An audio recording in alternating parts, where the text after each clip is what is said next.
c'est gentil. Hein. Bonjour. Alors je suis vraiment, mais alors c'était une surprise formidable, parce que il faut que j'explique un peu. Alors on se connaît pas bien tous les 5, là on est que bon. Alors ça c'est les trompettes, hein. Excusez-moi, Les pour que tout le trompettes. monde entende. Pour que tout le monde entende au fond. Retournez là-bas. De quoi je me mêle? Alors on se connaît pas bien, merci. Maintenant vous savez, ce sont des amis un petit peu comment inconnus encore. Mais on s'est parlé. Qu'est-ce qui parle au téléphone? C'est vous? Alors c'est pas tout à fait une surprise. Ils m'ont dit est-ce qu'on peut venir jouer pour vous quand vous allez venir à Lyon? Alors comme je suis un mauvais musicien et que je souffle un peu dans un bugle, mais c'est pas terrible, mais j'adore les cuivres. Et alors ça m'a fait très plaisir parce que un jour on va opérer ensemble, vous le savez. Oui, je sais. Je vous ai prévenu. Oui. Il va y avoir, je raconte ma vie, mais je suis là pour ça. Il va y avoir peut-être alors dans quelques mois le 100e anniversaire de la construction du cirque d'hiver. Alors, si vous êtes là, vous me connaissez un peu, je parle beaucoup du théâtre, du cinéma, mais aussi du cirque, parce que j'adore le cirque. Et alors, avec mon ami Soustro, que vous connaissez bien, Bien sûr. hein, bien, sûr. qui est un grand ami qui m'a donné quelques conseils pour mieux souffler, mais enfin, c'est pas encore terrible. Mais ils vont venir avec nous, je pense. On va organiser ça. Et sur la piste du cirque d'hiver, on va faire un malheur. Merci beaucoup. Merci.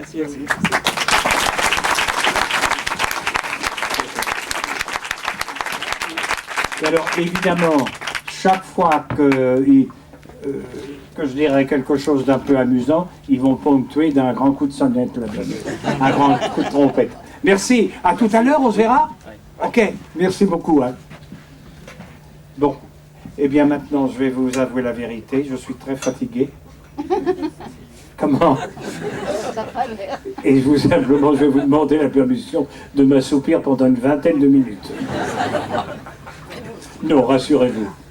Une demi-heure. Alors, asseyez-vous, mon ami. Merci. Qu'est-ce que c'est, ça? Vous avez quoi, là? Ah, mais J'ai votre c'est en livre. mémoire. J'ai votre livre, le livre de Michel Serrault. Vous avez dit Serrault, d'autobiographie qui sort Oui. chez Florent Massot. Vous voulez Oui. vous présenter? Oui, Merci. il faut me présenter. Il faut présenter les éditeurs, parce que le plus important, c'est là. pas le livre, c'est les éditeurs qui ont bien voulu me faire confiance. Ils sont terribles, parce qu'au passage, ils prennent énormément de... Là, il n'y a pas dit, hein? Mais naturellement, il faut que tout le monde vive. Vous voulez laisser faire? Vous voulez chanter, vous? Non, ça va. Trompette non plus. Hein? Je joue pas de trompette non plus. Non plus? Ah, Non c'est plus. dommage. Non. Je vais juste vous poser une première question, Si vous voulez. s'il vous plaît. Il me semble que votre vocation première, et quand je dis vocation, je pèse mes mots, n'était pas d'être comédien, mais d'être prêtre. C'est vrai, ça? Vous avez failli être prêtre. Oui, enfin, faut pas pousser, comme on dit. Parce qu'ils ont une vision des choses extraordinaires. J'étais un pauvre petit gamin de 14 ans, je suis rentré au séminaire pour 2 ans. Bon, alors là-dessus, on dit, vous avez voulu être curé pendant 2 ans, oui, je n'étais pas contre. Mais vous savez qu'un petit séminaire à cet âge-là, je veux dire qu'il y a encore 10 ou 12 ans d'études avant d'être ordonné prêtre. Donc, c'est un court passage. Mais c'est vrai, je le dis là-dedans, mais c'est vrai. Voilà, et puis le bon Dieu m'a fait signe, il m'a dit, écoutez, vous seriez peut-être mis au cirque d'hiver. Je lui ai dit, mais mon père, comme vous voulez, moi, vous savez, je suis je suis pas compliqué. Puis voilà, non, en fait, j'ai voulu être curé et clown, à la fois, Oui, c'est incompatible. Oui. Enfin, a priori, pas pour moi. Vous en connaissez? Comment? Vous en connaissez qui le sont à la fois? Des clowns? Et prêtres? Clowns? Oui. Oh, non, hélas. Non, hélas. J'aurais bien voulu. J'aurais voulu faire rire en chair, moi. C'est vrai, ça aurait été rigolo. Mais enfin, j'ai pas dit mon dernier mot. Et alors le déclic après pour devenir comédien, comment ça s'est décidé? J'ai payé. Vous avez payé? Faut acheter une carte. Et vous l'avez, La carte de comédien que j'ai. Non, mais parce que pour ceux qui ne savent pas que je suis comédien, j'ai eu mes papiers, là, tout. Non, mais il faut aller à l'école. Hein? Comme pour le bugle, il faut apprendre. Oui. Et puis voilà, je vais pas. Vous voulez que je vous raconte ma vie tout de suite, comme ça, là? Comme vous voulez, Non, tout mais nous c'est pas. intéresse. Bah, à 14 ans, je suis rentré dans une école professionnelle du spectacle, au centre de la rue Blanche, pour préparer le conservatoire, pour aller, parce que quand on a 15 ans ou 16 ans, qu'est-ce qu'on veut? On veut tous aller, quand on veut faire ce métier, on veut passer par la Comédie Française. Et la Comédie Française, ça veut dire une école nationale d'abord, qui était le centre du spectacle, et puis après le Conservatoire national, pour aller à la Comédie Française. Mais malheureusement, ils n'ont pas, ou heureusement, ils n'ont pas voulu de moi. Voilà. Et vos parents, comment ils ont accepté l'idée que vous Ah, mes deveniez parents comédien? n'avaient rien à dire, je leur tapais dessus. Bah oui, c'est vrai. N'ayez pas peur, les jeunes gens ici, à taper sur vos parents. Il faut frapper. Hein. Non, moi je plaisante, naturellement. Non, mais ils ont pas. Bah écoutez, je dis à ma mère, je vais être curé. Elle me dit, si tu veux. Pour ça, je lui dis, je voudrais bien être clown. Bah si tu veux. Alors, ça s'est très bien passé. Vous embêtiez aussi votre grand-mère, il me semble. Oh, il veut que je raconte tout mon livre. Les mecs, je vois qu'ils ont des livres là. Qui c'est qui pourrait me, comme à l'école, alors me réciter le 3e chapitre du livre? Elle vous donnait à manger à travers une fenêtre. Ah, voilà, très bien. Très bien, vous avez lu ça, c'est très bien. Il a bien lu, hein.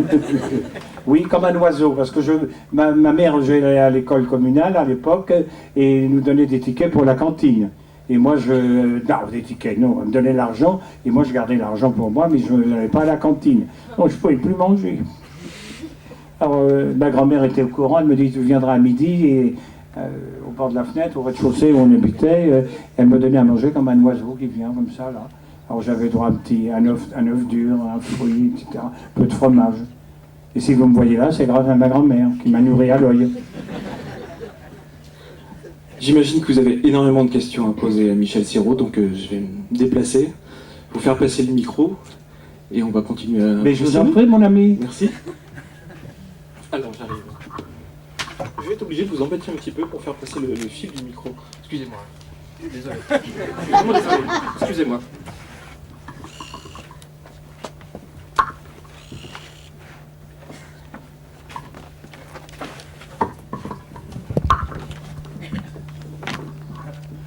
Vous pourriez vous avancer un peu, parce que le fil sera pas assez long. Faut que j'entende. Si j'entends pas, vous me soufflerez.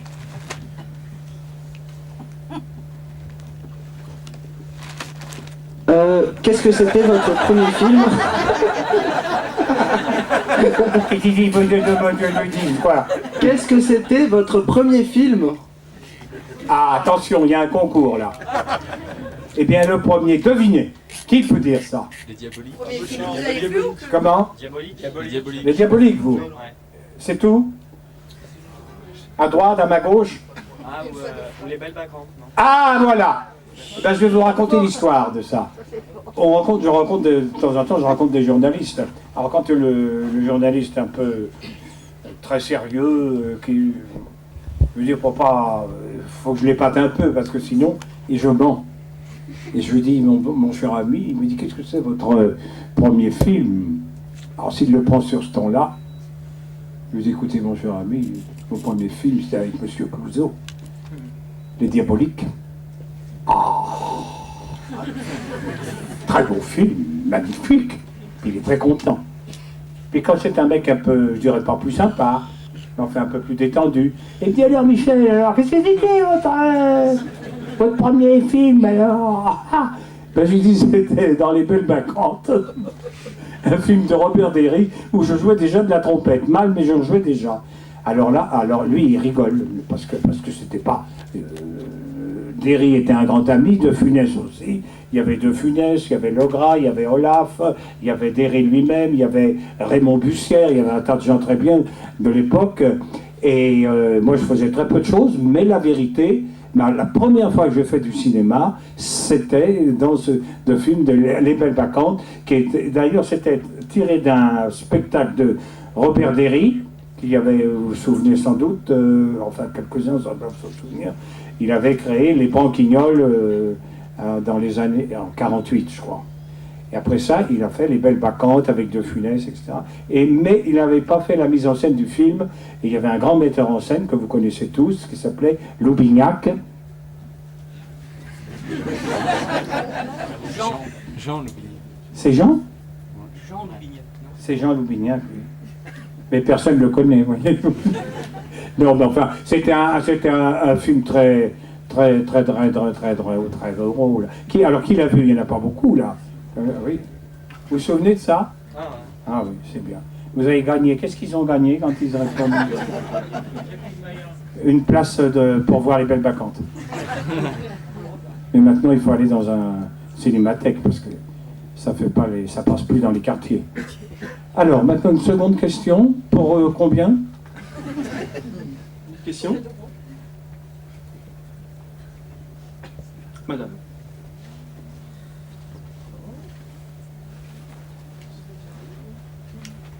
Ah, on est obligé de se servir des micros, hein, parce que sinon... François Perrier appelait sa profession, c'est-à-dire la vôtre, menteur, profession menteur. Est-ce que vous êtes d'accord avec cette définition? Restez avec moi pendant un moment, vous allez voir. Je ne suis pas aussi catégorique que lui, mais ça m'arrive de mentir. Bah évidemment. Non, mais non. C'est amusant comme définition, mais on n'est pas tellement menteur. Parce que je veux dire pourquoi on n'est pas menteur. Parce que quand on a un rôle qui vous plaît, eh bien on le défend. Donc on le défend avec des convictions. Donc on n'a pas à mentir. Moi je n'ai pas le souvenir je mens dans quel film. Mais même dans les personnages les plus affreux que j'ai pu jouer, je mens pas. Quand je joue à mort l'arbitre, au contraire, quand je joue le supporter diabolique, là, j'aime mieux vous dire que je mets toute ma conviction pour montrer qu'il n'est pas Jojo, le mec. Donc je mens pas. Et quand je joue le docteur Petiot, c'est pareil. Quand je montre ce qu'il a fait, j'ai pas envie de mentir. Non, je ne suis pas tout à fait d'accord avec François Perrier. Mais vous savez, autant d'acteurs, autant de définitions. Alors, bon, ce qu'il dit est très bien et ce que je dis, c'est pas mal. Une autre question? Une autre question à 100 francs.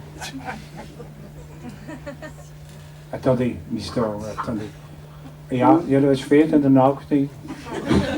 De tous les films que vous avez tournés, quel est celui dont vous gardez le meilleur souvenir? Oh, vous m'embarrassez. Parce que d'abord, bon, je ne veux pas dire je joue tout, mais je jouais des rôles très différents. Donc si c'est des films un peu émouvants, je vous dirais que j'aime beaucoup Garde à vue. Hein? Je vous dirais que j'aime beaucoup, peut-être plus, Mortelle randonnée, avec Adjani. Alors c'est bien, et dans un autre registre, je ne vais pas vous dire que j'aime pas La Cage aux folles, j'en ai fait 3 fois. Donc ça m'amuse aussi, et je suis très content d'avoir joué ça. Mais Les Fantômes du Chapelier, mais le plus beau, qu'est-ce que ça pourrait être? Ah, mais alors c'est des raisons tout à fait personnelles. J'ai joué pour la télévision et le cinéma, mais j'ai une adaptation faite par un metteur en scène que j'admire et que j'aime beaucoup, qui est Christian de Chalonge, qui m'a fait tourner dans L'argent des autres, Malville. Et nous avons fait ensemble une pièce adaptée un peu par rapport à la pièce originale de Sacha Guitry, Le Comédien. Et c'est passé surtout à la télévision. Et ben voilà quelque chose que j'aime bien parce que j'ai parlé de mon métier avec les textes, les dialogues de Guitry, mais comme j'aime beaucoup Guitry et qu'il dit des choses que j'aime beaucoup sur le métier, j'aime beaucoup ce film-là. Bon, maintenant, je dirais que je n'ai pas de préférence parce qu'il y a d'autres films que j'ai aimé beaucoup. Je sais pas moi, qu'est-ce que j'ai aimé beaucoup. Le dernier, je pense, oui, je l'ai aimé, mais non, je peux pas, j'ai pas de préférence. J'ai pas de préférence. Ou alors si on me disait, on va vous retirer tous vos films, il n'en restera plus qu'un, lequel vous allez garder. Et je garderai peut-être Les Fantômes du Chapelier, un film de mon ami Chabrol. Ah, vous ne l'avez pas vu, a priori. Il faut aller au cinéma, hein, messieurs, dames. Avec Aznavour? Avec Aznavour, oui. Voilà, mais vraiment, je suis très embarrassé parce que il y a même des folies d'autrefois, il y a des films, par exemple, il y a des films et des apparitions dans des films de Yann que j'aime beaucoup. Il y a des fois, j'aime pas tout le film entièrement, mais il y a des moments magnifiques. Alors, je vais vous parler aussi, évidemment, de mes prestations avec mon ami très cher. Alors, il y a tout de suite des hurlements qui vont... c'est Mocky. Alors, Le Miraculé, j'aime beaucoup. J'aime beaucoup Les Bis Rouges. À mort l'arbitre, j'en ai parlé. Mais enfin, en fait, j'aime tous les films que j'ai faits. Il y en a qui ont plus ou moins marché, mais je vais vous faire une confidence. C'est peut-être ceux qui ont le moins marché que je préfère. Mystère. Par exemple, Petiot est un film que j'aime beaucoup, le docteur Petiot, est un film qui n'a pas très bien marché. Les gens ont eu peur, ils ont eu raison. Ils avaient peur de passer dans la lessiveuse ou dans la chaudière. Voilà. Mais autrement, non, je ne vois pas. Et puis, il y a d'autres, il y en a des. Vous savez, j'en ai tourné combien? On parle de, je sais pas, il y en a qui dit, vous en avez perdu, vous en avez tourné 500. Je dis non, vous exagérez quand même. Après ça, vous en avez tourné 2. Je dis non, vous exagérez aussi. Quand on me dit 2, ça veut dire qu'ils ont vu tous les autres qu'ils n'aiment pas. C'est pas très encourageant. Non, mais j'ai dû en tourner quand même pas loin de 130 ou 150. Hein. Alors bon, voilà. Mais je les aime autant. Et puis, mes apparitions au théâtre que j'aime aussi. Enfin, il y a un tas de choses que j'aime. J'aime les frites, par exemple, aussi. Le boudin, c'est bien aussi. J'aime le vin. Puis j'aime d'autres choses que je ne peux pas dire ici. Les cerises. Ah, ils attendaient autre chose. Non. Suivant. Demandez le programme. On ne dit plus ça, je crois, dans les... le programme est vendu dans la salle. On le dit encore au théâtre. Parce que il est offert en général maintenant. Pas partout, hein. Hein? Pas partout. Il faut l'exiger, il faut qu'on vous l'offre. Pas les places, parce que qu'est-ce qu'on touchera nous. Alors Monsieur Serrault, yes. vous avez dit en préambule que vous aimeriez être prêtre clown. Oui. Est-ce que vous en voulez à Jacques Legras de vous avoir pris le rôle dans Le Petit Baigneur? À qui? À Jacques Legras. Ah non, il est dans la chair, oui. Oui. Oh, pas du tout, c'est un copain à moi, vous savez. Et il vous a pris le rôle là, puisqu'il faisait le clown dans une chair. Oui, mais si j'étais franc, je connais la raison. Mais je ne veux pas le dire ici.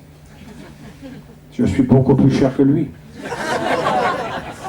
Non, c'est une boutade. Non, mais parce que je vais vous dire que les créateurs de la troupe, Legras faisait partie. Il était avec Derry avant moi. Et moi, je suis venu bien après. Alors, je fais une apparition dans le... Comment ça s'appelait? La Belle Américaine aussi, avec Derry. Non, il a beaucoup de talent. Est-ce que vous vous souvenez? Écoutez, on parlait tout à l'heure du film qui a été tourné par M. Loubignac, hein, qui s'appelait les... Comment on a dit là? Les Belles Vacances. Les Belles Vacances. Il y a un duo entre lui et Cassia, qui était un grand humoriste, un clown même. Est-ce que quelqu'un se souvient des émissions sur le cirque avec Margaretis? Eh bien, Margaretis et Cassia étaient deux grands clowns, mais ils n'étaient pas grimés, mais ils passaient au cirque. Et dans le film de Petit Baigneur, il y a Cassia aussi qui joue. Et ils ont un duo de chiens, vous vous souvenez? Ah non, pas dans le Petit Baigneur, dans l'autre. Là, on a parlé donc de les belles vacances. Vous vous souvenez pas? Il y a tout un duo, une scène formidable entre Legras et Cassia. Et là, ils font ces deux chiens qui veulent se mordre. Oui, ça paraît bizarre comme ça, quand c'est comme ça, mais quand ça se voit, on rit beaucoup. Ils avaient beaucoup de talent. Hein. Et je vois toujours mon ami Legras très souvent. Voilà. Alors voilà. Mais là, j'ai pas pu jouer. J'aurais bien voulu, oui. J'ai pas tellement joué de curé d'ailleurs encore. Qu'est-ce qui m'a fait jouer des curés? Jean-Yann. Qui a dit ça? Vous avez gagné. Vous avez gagné une poirblette. Non, c'est vrai, Jean-Yann. Bon, voilà. Alors, des questions? Monsieur. Oui, ma question rejoint un peu la précédente. Est-ce qu'il y a des rôles que vous avez loupés ou refusés? Et en deux, est-ce qu'il y a des rôles, des rôles qui manquent à votre collection? Malheureusement, il y a beaucoup de choses que j'aurais voulu jouer. Pour des raisons artistiques et pas tellement d'ailleurs. Mais enfin, je ne veux pas raconter ma vie. Je voulais jouer Volpone, par exemple, qui est une pièce magnifique de Ben Jonson, qui a été... Jules Romain en a fait une adaptation, et on devait le faire au cinéma, ça s'est pas fait. Voilà un rôle que j'aurais voulu jouer. Alors on ne sait pas, peut-être que ça se fera, mais c'est mal parti. Mais il y a beaucoup de rôles. Et puis alors, comme avec le temps, on change d'emploi avec l'âge. Alors évidemment, mais maintenant il y a des choses que je voudrais jouer, mais je suis trop vieux. Alors je voudrais jouer Tartuffe, mais jamais joué. Je voudrais jouer Alceste, jamais joué. Alors j'ai joué Scapin, j'ai joué Le Malade Imaginaire, j'ai joué Harpagon, mais j'ai pas tout joué, j'ai pas joué Shakespeare. Alors les gens me disent, vous devriez à votre âge jouer le Roi Lear maintenant. Alors je dis, soyons pas trop pressés. En général, c'est une fin de carrière, ça. Tous les grands acteurs, enfin moi je me prends pas, mais beaucoup d'acteurs ont fini leur carrière avec leur Roi Lear. Alors je dis, ça peut attendre encore. Et est-ce qu'il y a des rôles que vous auriez refusés pour une raison ou pour une autre? Refusé? Ouais. Oh non. Parce que de toute façon, quand ça me plaît pas, je détourne un peu les choses. Donc ça me plaît toujours. C'est ce que je m'arrange pour que, ou il soit antipathique s'il le faut, ou sympathique. J'arrange un peu. Personne ne peut prévoir ce que je vais faire. Exactement. Même moi. Ça dépend de l'humeur du moment. Donc je prends tout et je transforme tout. Des fois c'est une catastrophe, mais des fois c'est pas mal. Et quelle qualité il faut au cinéma pour réussir et durer? Faut pas être, ben on le disait, vous me direz, il parle tout le temps d'argent, faut pas être trop cher. Non, je plaisante. Il faut aimer tous les rôles. Il ne faut pas se cantonner dans un système en disant moi je joue les jeunes premiers comiques, moi je joue ceci, il faut aimer, faut aimer l'aventure en fait. Moi ce qui m'amuse quand on m'apporte quelque chose, on dit ça j'ai jamais joué ça me paraît impossible, mais je veux bien l'essayer. Ça, il faut un pari, il faut être poussé par une découverte. Si on me demande, je sais pas, demain de jouer la cage aux folles ou quelque chose qui ressemble, je dirais j'ai déjà donné, c'est fait, passons à autre chose. Si on me demande de jouer Jean 23, je dirais il va voir, vous comprenez. Ça m'amuse ça alors. Voilà, donc c'est donner du crédit, c'est la nouveauté qui me fait. Alors non seulement dans les personnages, mais aussi dans les metteurs en scène qui me demandent. Je dis celui-là, je ne le connais pas, qu'est-ce qu'il va me demander et comment ça va se passer. Parce qu'on va peut-être se bagarrer, ou au contraire, ça va être un mariage d'amour. Alors, c'est des risques, mais c'est bien. C'est bien. Il faut risquer. Quand vous ne risquez pas, c'est pas bien. Parce que si vous ne risquez pas, c'est que vous n'y croyez pas. Vous dites, oui, ça sera ni bien ni mal, ça sera quelconque. Mais quand on prend un risque, on se dit, si jamais on réussit, ça peut être très beau. Alors ça vaut le coup ça vaut le coup. Vous avez parlé de Sacha Guitry. Est-ce que vous pourriez parler du metteur en scène Sacha Guitry avec qui vous avez tourné Assassin et voleur? Ah oui. Là, il était très impressionnant. Poiret et Serrault, on n'avait pas tellement tourné beaucoup, encore. Et alors, il nous avait connus à la télévision, parce qu'il ne sortait plus, il était malade déjà. Et il regardait, il nous avait vus dans les émissions de variété. Et un jour, quelqu'un est venu nous voir de sa part, le producteur, en disant, vous savez les gamins, parce qu'on était quand même assez jeunes, et il dit, les deux ringards, il nous plaît comme ça, c'était Clément Duhour, que j'aimais bien, mais il nous prenait pour des... Bon.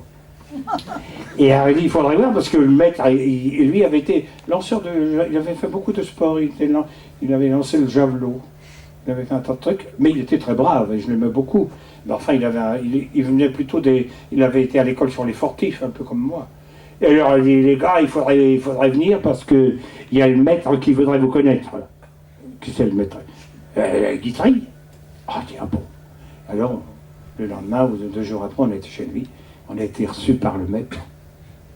Et c'était très impressionnant. D'abord, il nous a accueillis comme si on avait été des 2 grands acteurs très connus, alors qu'on n'était pas connus du tout à l'époque. Ah, monsieur, quel plaisir de vous connaître. Quelle joie. On se regardait tous les deux. Il nous avait vu une fois à la télé. Il dit, vous avez un talent immense, il nous a que des compliments. Vous voulez prendre quelque chose, un peu de thé, un cigare, etc. Enfin, mon maître, non, c'est pas.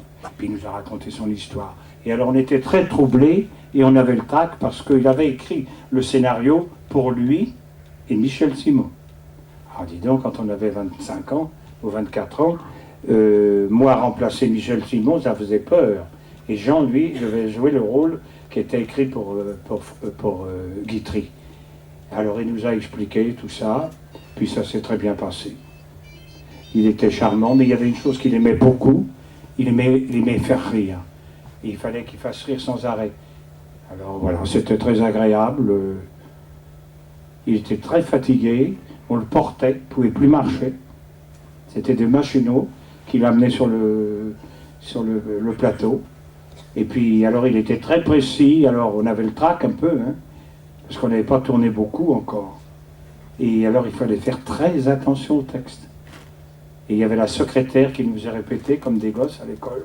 Et M. Serrault, M. Poirel, il faut dire le texte pour le mettre. Alors, on répétait comme à l'école. Non, mais il était magnifique. Et puis, on connaissait ses pièces. Et puis, on l'avait vu au cinéma, comme vous tous. C'était un acteur sublime et puis un auteur, tout le monde le sait. Après avoir été, comme on est, un peu oublié pendant une certaine période, et puis vraiment pas... Les gens ont toujours été très sympathiques avec lui. Mais après, il a été reconnu, et maintenant, on ne discute plus du talent de Guitry. Et même les gens, je ne devrais pas le dire ça, mais les gens de la Nouvelle Vague qui trouvaient que c'était du vieux théâtre et que ça n'était pas très intéressant, quelques 10 ans après, quand ils l'ont connu, et puis qu'ils l'ont connu, il l'a approché, et qu'ils connaissaient mieux l'œuvre de Guitry, alors à ce moment-là, ils avaient un avis différent. Voilà. Soyons prudents dans les jugements. Hein? Vous voyez, moi je ne vous connais pas, je ne vous dis pas de mal de vous, parce que je ne sais pas... Monsieur Serrault, oui. Bonsoir. Bonsoir mon ami. J'aimerais bien vous faire parler ah non. du téléfilm Les Folies d'Offenbach. Ah mon ami, ça me fait plaisir. Parce que vous en parlez très peu dans le livre. Mais j'ai certainement oublié des choses dans le livre.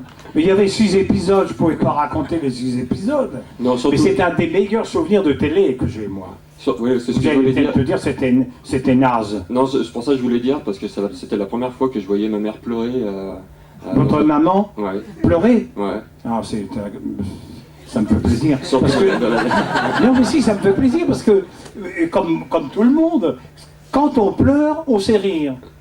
Et quelqu'un me dit, oh moi je pleure jamais, eh bien je me méfie. Ça me fait peur. Quelqu'un qui pleure pas, il ne saura pas rire. Donc bravo, elle a pleuré, elle a dû rire aussi quelquefois avec moi. Non? Oui, mais là ça m'a marqué parce que c'était la première fois. Ça vous a marqué? Et elle aussi? Ben oui, qu'est-ce que je peux faire? Rejouer une scène des folies? Rejouer une scène des folies Offenbach? Mais c'était bien. Et quand vous faites la scène de délire à la fin, c'est vrai que c'est... Le délire dans Offenbach? Ouais, à la fin quand il meurt, c'est pas le délire. Vous avez regardé à l'envers l'histoire. Bon. En tout cas, c'est un bon souvenir pour moi, ça. C'était très beau. Puis je jouais du piano, je faisais semblant, mais bien. Il semblait doublé. Pas du tout. Je suis doublé.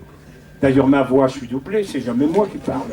Et je me suis vu, là j'ai été tourné en Allemagne pendant une quinzaine de jours. J'ai vu un film, je crois, On ne meurt que 2 fois, un film français que j'ai tourné il y a un moment, avec Rampling, un film de Doré, et je l'ai vu en allemand. Eh bien, écoutez, je me fais pas souvent des compliments, mais en allemand, je suis...